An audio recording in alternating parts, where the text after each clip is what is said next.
قرآن مجید کے اندر جہاں روزے کی فرضیت کا ارشاد فرمایا، وہاں ساتھ یہ بات فرمائی کہ اس لیے تمہارے اوپر روزہ فرض کیا گیا ہے تاکہ تم متقی بن جاؤ۔ یہ مقصد روزہ ہے، اللہ یہ چاہتا ہے، ورنہ اس کو کیا ضرورت ہے کہ بندے کو بھوکا اور پیاسا رکھے؟ وہ تو چاہتا ہے کہ یہ برائیوں سے باز آ جائے۔ بلکہ بخاری شریف کی حدیث ہے، حضور علیہ السلام نے ارشاد فرمایا، من لم یدع قول الزور والعمل به فلیس للہ حاجۃ فی ان یدع طعامہ وشرابہ، جو شخص جھوٹ اور جھوٹے کام نہیں چھوڑتا، اللہ کو اس کے بھوکا اور پیاسا رہنے کی کوئی ضرورت نہیں ہے۔ اللہ نہیں چاہتا کہ وہ بھوک اور پیاس کی مشقت گوارا کرے، اس کا تو مقصود یہ ہے کہ اس کے دل کے اندر اس کی خشیت پیدا ہو جائے، اسی لیے اس نے روزہ ہمارے اوپر فرض کیا ہے۔ ورنہ وہ کیسے چاہتا ہے کہ میرا بندہ بھوکا رہے؟ ایک ماں نہیں چاہتی کہ میرا بیٹا بھوکا رہے، اور جو 70 ماؤں سے زیادہ پیار کرتا ہے اس نے کیسے چاہ لیا کہ میرا بندہ بھوکا رہے؟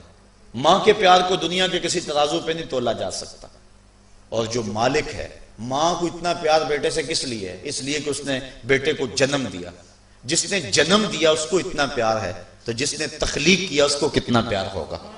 تو ماں نہیں چاہتی میرا بیٹا بھوکا رہے، تو مالک نے کیسے چاہ لیا؟ چلو آؤ پھر ماں کی گود میں آ جائے۔ ماں بیٹے کی آنکھ میں ایک آنسو بھی گوارا نہیں کرتی تھی۔ بیٹا ہو گیا بیمار، ماں لے گی ڈاکٹر کے پاس، اس نے جو دوا تجویز کی وہ کڑوی تھی، ماں نے زبردستی لٹا لیا، بیٹا پیتا نہیں، ماں نے منہ کھولا اور کڑوے سیرپ کے قطرے اس کے حلق میں ٹپکا رہی ہے۔ بچہ چیختا ہے، لیکن جو وہ سیرپ کے قطرے حلق سے نیچے اترتے چلے جاتے ہیں، ماں کو قرار آتا جاتا ہے، اس کو طمانینت ملتی جاتی ہے۔ ماں کیا صفاق ہو گئی؟ نہیں۔ اس کا پیار چھن گیا؟ نہیں۔ اس کی ممتا رخصت ہو گئی؟ نہیں۔ وہ تو بیٹے کی آنکھ میں ایک آنسو بھی گوارا نہیں کرتی تھی، اور اب تڑپتا ہوا بیٹا، لیکن ماں کے چہرے پہ طمانینت کا نور ہے۔ اصل بات یہ ہے کہ ماں جانتی ہے، بیٹا نہیں جانتا۔ ماں جانتی ہے چند لمحوں کی تکلیف ہے، نتیجہ شفا کی صورت میں برآمد ہوگا۔ اس لیے ماں کی نظر اس تڑپنے پہ نہیں ہے، ماں کی نظر اس نتیجے پہ ہے۔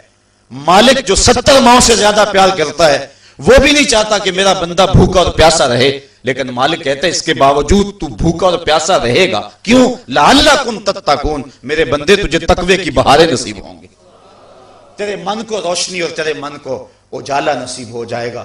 تو یہ تقوی نصیب ہوتا ہے روزے سے۔ چونکہ یہ بات ذہن میں رکھیں، ہمارے 2 دشمن ہیں جو ہمیں نیکی کے راستے سے روک رہے ہیں۔ بات لمبی ہو رہی ہے، اختصار کر رہا ہوں۔ ہمارے 2 دشمن ہیں جو ہر وقت ہمارے ساتھ لگے ہوئے، ایک شیطان اور دوسرا نفس۔ جو شیطان ہے وہ بڑا دشمن ہے یا نفس بڑا دشمن ہے؟ تو آپ اس بات پہ کسی دلیل کی ضرورت نہیں، آپ سب کہہ رہے ہیں کہ نفس۔ اور سادی سی بات ہے کہ شیطان آدمی کو بہکاتا ہے، لیکن شیطان جب خود بہکا، اس نے انکار سجدہ کیا، اس وقت کوئی دوسرا شیطان تو تھا نہیں۔ تو شیطان کو شیطان بنانے والا نفس ہے، تو یہ نفس شیطان سے بھی بڑا دشمن ہے۔ اکیلی جان 2 دشمنوں کے نرغے میں، لیکن جب ماہ سیام آیا، سلسلۃ الشیاطین، حدیث میں آتا ہے شیاطین جکڑ دیے گئے۔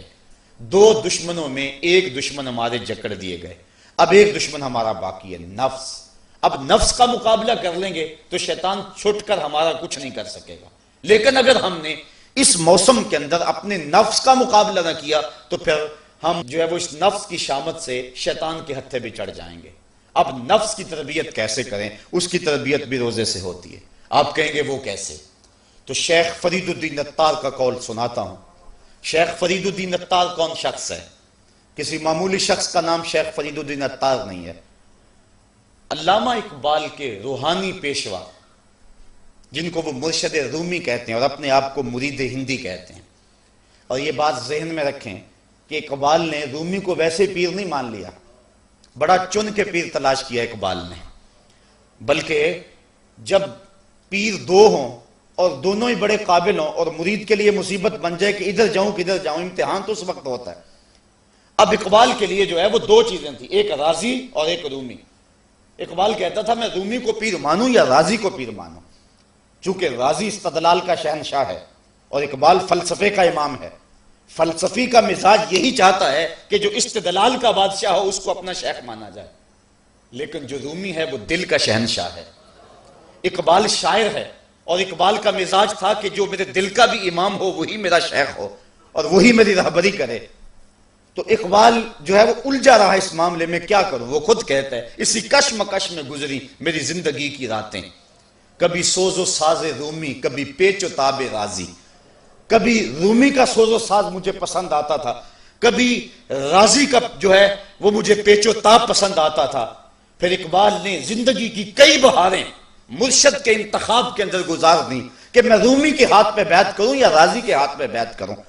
پھر ایک وقت آیا کہ اقبال نے خود کہا نئے مہرہ باقی ہے نئے مہرہ بازی، جیتا ہے رومی ہارا ہے رازی۔ وہ کہتا ہے رومی جیت گیا اور رازی ہار گیا۔ پھر اس نے رومی کو اپنا شیخ اور مقتدا مانا۔ اقبال جس کو اپنا مقتدا مانتا ہے، جس کو اپنا امام مانتا ہے، اب اس رومی کی سنیے، وہ کہتے ہیں ہفت شہر عشق را اتار گشت ما ہنوز اندر خمیں یک کوچہ ہم۔ عشق کے 7 شہر حضرت شیخ فرید الدین اتار گھوم چکے ہیں، ہم پہلے شہر کی پہلی گلی کے کونے پہ کھڑے ہیں۔ یہ رومی کہہ رہے ہیں جس کو اقبال نے بڑی چھان پھٹک کے بعد اپنا پیر مانا ہے، وہ فرید الدین اتار جو معرفت کا امام ہے اور اللہ کے رازوں کا امین ہے۔ حضرت شیخ فرید الدین اتار فرماتے ہیں نفس نتواں کشت اللہ باسے چیز بات گوئم یادگیرش اے عزیز۔ کہا نفس نہیں مرتا لیکن 3 اسلحے ہیں، اگر تیرے پاس ہوں تو تو نفس پر قابو پالے گا۔ وہ 3 اسلحے کون سے ہیں؟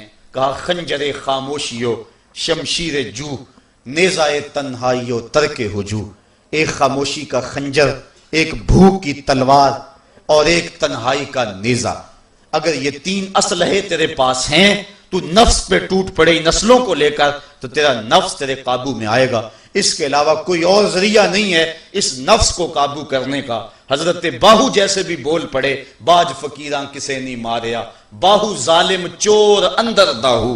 یہ جو اندر کا چور ہے اس کو پکڑ لینا اور اس کو قابو میں کر لینا اور اپنے دل کی حفاظت کر لینا، یہی بڑی دولت ہے۔ فرماتے ہیں کہ 3 اسلحے ہیں، ایک خاموشی کا خنجر اور ایک بھوک کی تلوار اور تیسرا تنہائی کا نیزہ۔ کہ ان 3 اسلحوں سے اگر تم قابو پانا چاہو تو پا سکتے ہو، اس کے علاوہ کوئی اور اسلحہ نہیں ہے جو تمہارے نفس کو تمہارے قابو میں لے آئے۔